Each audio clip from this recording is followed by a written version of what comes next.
All right, welcome to The Explainer. Today, we're diving into something that feels like it's been ripped straight out of a science fiction movie. But the thing is, it's not a movie. It's happening right now. I mean, just pause and really think about that for a second. No keyboard, no mouse, not even a touch screen, just your thoughts, directly telling a device what to do. Sounds pretty impossible, right? Well, it's not. This is the very real world of Neuralink, a company that is turning that exact idea from science fiction into science fact. And in the next few minutes, you're going to understand exactly how. So, what is Neuralink at its absolute core? Well, it's all about building what's called a brain-computer interface. The mission is to create a direct link, a literal data highway, between the human brain and our computers. The company kicked off back in 2016, founded by the one and only Elon Musk, who brought together a dream team of top neuroscientists and engineers to tackle this challenge. And right from the very beginning, the goals were anything but small. We're talking about wild ambitions like downloading knowledge, controlling your gadgets just by thinking, curing devastating brain disorders, and maybe even connecting our minds directly to each other. This all sounds incredible, but how does it actually work? I mean, how do you take a thought, a fleeting electrical signal, from a single neuron and turn it into a command a computer can actually follow? Let's break it down. It all starts with this tiny device called the link. It's a chip about the size of a coin, and it's designed to be implanted right into the motor cortex. You know, that's the part of your brain that handles voluntary movement. Its one and only job is to listen in on your brain's activity. And to really wrap your head around the complexity here, the link isn't just a solid chip. It uses over 1,000 microscopic threads, and each one of them is thinner than a single human hair. These are the actual electrodes that do the delicate work of detecting the brain's signals. And the process for putting it in is a straight-up marvel of engineering. Once the chip is ready, a special surgical robot inserts these threads with unbelievable precision, carefully avoiding blood vessels. As soon as it's implanted, those threads start picking up the electrical spikes from your neurons firing.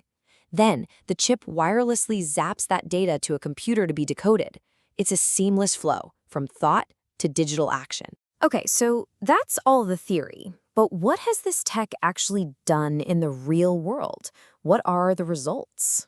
Well, the progress has been incredibly fast. In 2021, you might have seen the video of a monkey playing the game Pong with no joystick, just its mind. But then, in 2024, came the real breakthrough. The very first human patient received an implant, and the result was astonishing. That first human patient who lives with paralysis was able to control a computer cursor just by thinking. The statement they released really captured the weight of it. A person with paralysis can now move a cursor just by thinking. That's not science fiction anymore. This is a real-world tool that could give people back their independence. But as you probably know with any of Musk's projects, just controlling a cursor is only the beginning. The long-term vision for Neuralink is way, way more ambitious and goes into territory that could fundamentally redefine what it means to be human. And this is where the vision gets truly transformative.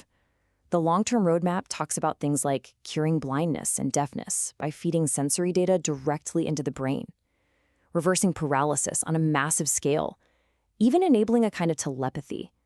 And maybe the wildest goal of all, creating a true symbiosis with artificial intelligence, effectively merging human thought with machine intelligence. Now, as you can probably imagine, that level of ambition doesn't come for free. It raises some huge, profound questions. For every incredible promise this technology makes, there's a potential pitfall we have to think about. And the conflict here is crystal clear. On one hand, you have the promise of curing diseases and restoring lost abilities. But on the other hand, the dangers are just as big. It forces us to ask, what happens to privacy when a company can literally read your thoughts? Where do we draw the ethical line between helping and enhancing?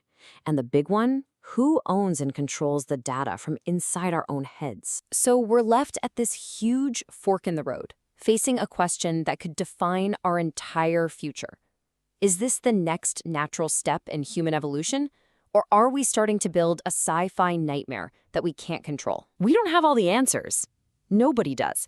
But what's absolutely certain is that this isn't a conversation for some far-off, distant tomorrow.